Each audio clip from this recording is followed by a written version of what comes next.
Welcome to Translogic. I'm Bradley Hasemeyer. Today we're in Spokane, Washington, checking out the lane-splitting, hair-raising Tango Electric.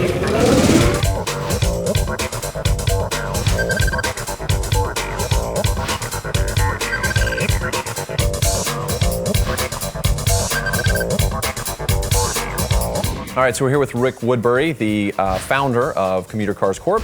And the creator of Tango. What's your background and how did you get into this? Well, I think the big decisive moment, at least me seeing the problem, was just driving from Beverly Hills to Hermosa Beach to home every day.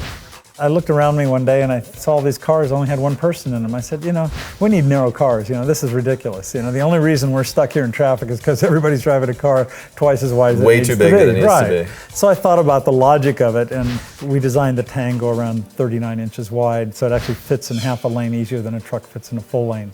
Were you trained in any kind of engineering? I wasn't really good at formal education. Okay, all right. 10th grade is as far as I made it. Wow.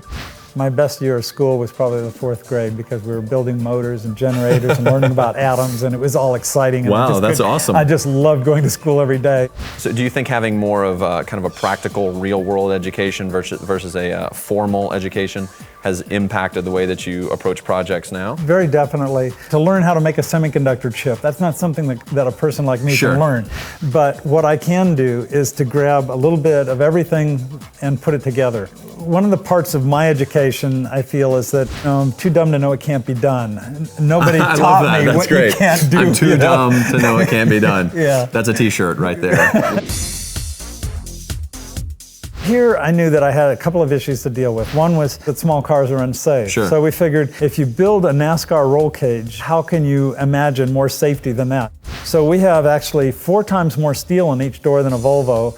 And not only is there more steel in the door, but it's actually attached to something solid. Our hinges are $600 of billet stainless hinges, 3/8 pins and double shear. That's double SCCA race car regulation.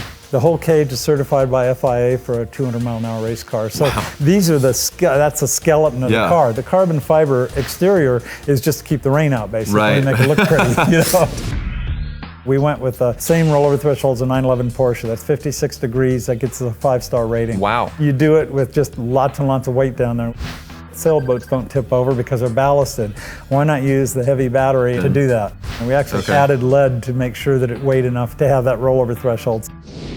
Originally, you were thinking hydrogen. What moved you into batteries? I discovered that they could go 100 miles on lead-acid batteries. This would be a very light car, of course, but AC Propulsion had done that. Yeah, we actually went over to AC Propulsion. We talked to those guys. I couldn't fit their drivetrain in, so I went with the DC motors. They have an incredible amount of torque, and they were winning drag races right and left.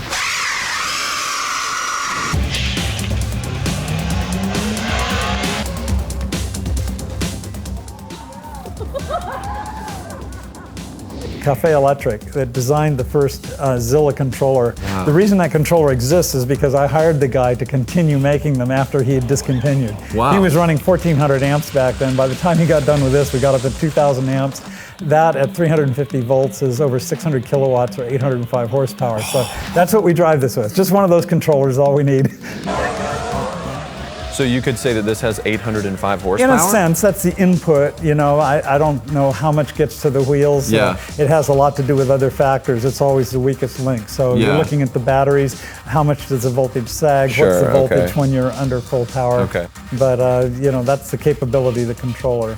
And we're talking top speed, 0 to 60 times. Yeah, 0 to 60, 3.8. I've done at the drag strip just recently, and that's with a 3,326-pound car.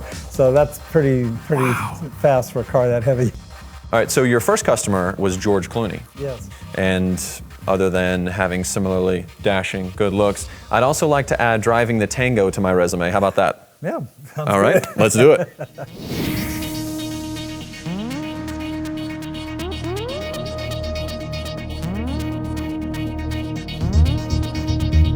All right, here we are. We're with Rick. Time to Tango. Let's go. Now we've got Rick with us. He's in the back seat. Say hi, Rick. Hey. That's Rick. Now, when you first get in it, you think from the outside that this is a very small car. And you get inside, you realize, pretty good. I got decent elbow room. I'm 6'1". We're gonna take it for a little loop-de-loop around town and see how it goes. Oh, Wow, okay, so right off you realize, yes, like all electrics, it's got a great little pop to it. It's a little bit more than I expected. That's very, very cool. Like most of the electrics that we've driven, it's got instant torque right off the line. This is arguably the quickest, or at least one of the quickest electrics that we've driven. You might remember from a previous episode, T-Rex and his SSI electric racer. That was really quick as well, but obviously much bigger and for a different purpose. Now, did you feel that bump? What that is a second level of power. It's a parallel system. Is that right, Rick? Yeah, series parallel shifting. So in series, you have the most torque off the line, but you lose torque at higher RPMs. Okay. You get it back by doubling the voltage. What's that? 2 folks in there. 2 folks in here. What the hell is that thing? This is a Tango electric. People love it. What can you say? Tell me about your involvement with the X Prize and the Tango. In my category, we had some interesting cars. One was a gasoline-driven, but it only weighed 600 pounds. I mean, it's pretty hard to imagine one of those meeting FMVSS, but somehow they got that through the rules. Right, and all they the safety convinced them that it was- standards. Yeah. So the things that I excelled in were the acceleration, or the quickest accelerating car. But what surprised everybody, including Consumer Reports, who was doing the testing, is the emergency lane change maneuver. I was the fastest car of all of them. Okay. It's a double lane change where you have to go out around a pylon and Sure. back. I went through that at 51 miles an hour, which is the fastest one. And some of the teams went through it 40 times before they got it right. Major teams with big Tons bucks. and Yeah. tons of I don't wanna financial name anything, backing, but right? yeah, exactly. Okay. In my opinion, I would rather drive an 87 mile per gallon car, which is what this equivalency came out to, Okay. than a 200 mile per gallon motorcycle with training wheels that might tip over.